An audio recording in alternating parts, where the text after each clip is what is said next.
Le 8e Forum international et Salon africain des transports ouvre ses portes aujourd'hui, jeudi 21 novembre 2024, au Sofitel Hôtel Ivoire, et ce, jusqu'au samedi 23 novembre. Et cette année, le thème est le transport logistique et infrastructure, l'usager au cœur des politiques et stratégies. Et ce matin, comme premier invité, nous recevons M. Sédéco Douka, commissaire infrastructure, énergie et digitalisation de la CEDEAO. Bienvenue monsieur, bienvenue sur le plateau. Ouais. Bonjour madame. Alors, vous vous retrouvez dans un événement qui parle de transport. Votre regard sur le transport ici en Afrique déjà? Ouais, merci madame. Comme vous le dites, je suis commissaire en charge des infrastructures, de l'énergie et de la digitalisation auprès de la commission de la CEDEAO. Donc quand nous prenons le volet infrastructure, ça veut dire en réalité c'est le transport sous toutes ses formes, routier, ferroviaire, maritime, aérien, fluvial. Donc par rapport au thème de cette 8e édition, tout d'abord je remercie les organisateurs de ce forum pour nous avoir invités, et même les éditions précédentes, la CEDEAO était partie prenante, et cette année nous sommes là en termes de grands invités. Comme vous le savez, le transport a beaucoup de défis au niveau de l'Afrique de l'Ouest, et ce, quel que soit le secteur. Quand vous prenez les routes, bon, vous voyez il y a des problèmes de facilitation de transport, donc qui empiètent la compétitivité de nos produits. Vous prenez le transport aérien, les billets qui coûtent relativement cher, ce n'est pas accessible aux citoyens de la communauté. Les chemins de fer, vous voyez, ce qu'on a actuellement date depuis la période coloniale, avec des standards non internationaux. Donc nous avons beaucoup de défis. Et justement, face à ces défis, la commission de la CEDEAO a fait adopter plusieurs textes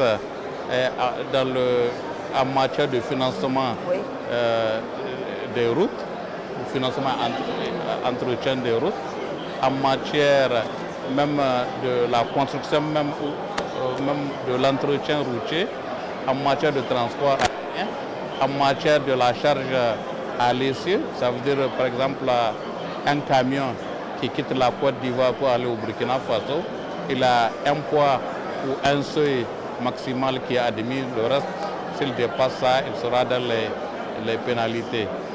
Donc notre grand défi, justement, comme au niveau de la CEDEAO, nous avons un État, il y a 8 qui appartiennent à l'UMOA, 7 non membres de l'UMOA, donc il nous fallait harmoniser avec cette commission pour qu'il n'y ait pas de disparités entre un camion qui quitte un pays de l'UMOA, après il se retrouve dans un pays non UMOA ou l'inverse. Donc nous avons beaucoup, il fallait mettre une synergie entre les deux commissions. Par rapport à l'usager, puisque l'usager est mis exact par rapport au thème de cette 8e édition de cette année. Vous savez, l'usager c'est le consommateur final. Donc tout ce qu'on fait, nous sommes très contents, puisque tout ce qu'on fait au niveau de la commission, c'est pour le bien-être des citoyens. Et ces citoyens, c'est eux réellement les usagers. Donc nous sommes très contents de penser à ces usagers dans la thématique actuelle. Certes, cette année, le thème est axé sur l'usager, mais aujourd'hui, on a un homme de la digitalisation en face de nous, et on sait que qui dit transport aujourd'hui parle de digitalisation. Les deux vont de pair maintenant. Est-ce que vous pensez que cette mutation ici en Afrique pourra se faire facilement? Digitalisation, transport, est-ce que ça peut le faire facilement, un peu comme en Europe aujourd'hui? Oui, vous savez, toute transformation a un coût. Il faut une transition, justement pour faire accepter ou pour mettre en œuvre cette digitalisation. Et c'est de savoir d'abord qu'est-ce qu'on digitalise, et évaluer le besoin et chercher les financements. Donc pour nous, c'est un projet qui est là, qui a toutes ces contraintes comme tout projet. Donc il faut faire une faisabilité, et à travers cette faisabilité, on peut voir si ce projet est viable et bancable avec tous les coûts nécessaires, ainsi voir comment mobiliser les recherches, le financement pour mettre en œuvre ce grand projet de digitalisation. D'accord. Oui. Ok, en tout cas, M. Deko, nous sommes à la fin de notre échange. Est-ce que vous avez un mot à l'endroit des organisateurs de cet événement qui réunit pas mal de pays africains? Oui, donc mon mot de la fin d'abord c'est le remerciement. Et ensuite, comme je l'ai dit, l'usager est mis en lumière cette année, c'est très bien.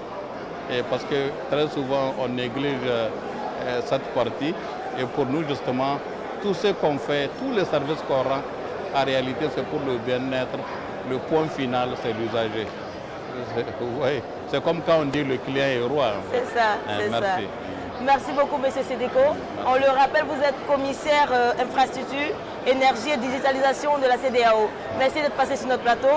Merci à tous ceux qui nous ont suivis. Et on vous demande de rester connectés sur notre page Facebook pour suivre toute l'actualité durant ces 3 jours de cette 8e édition du Salon international et africain des transports. Merci beaucoup et à tout à l'heure pour une autre édition. Merci.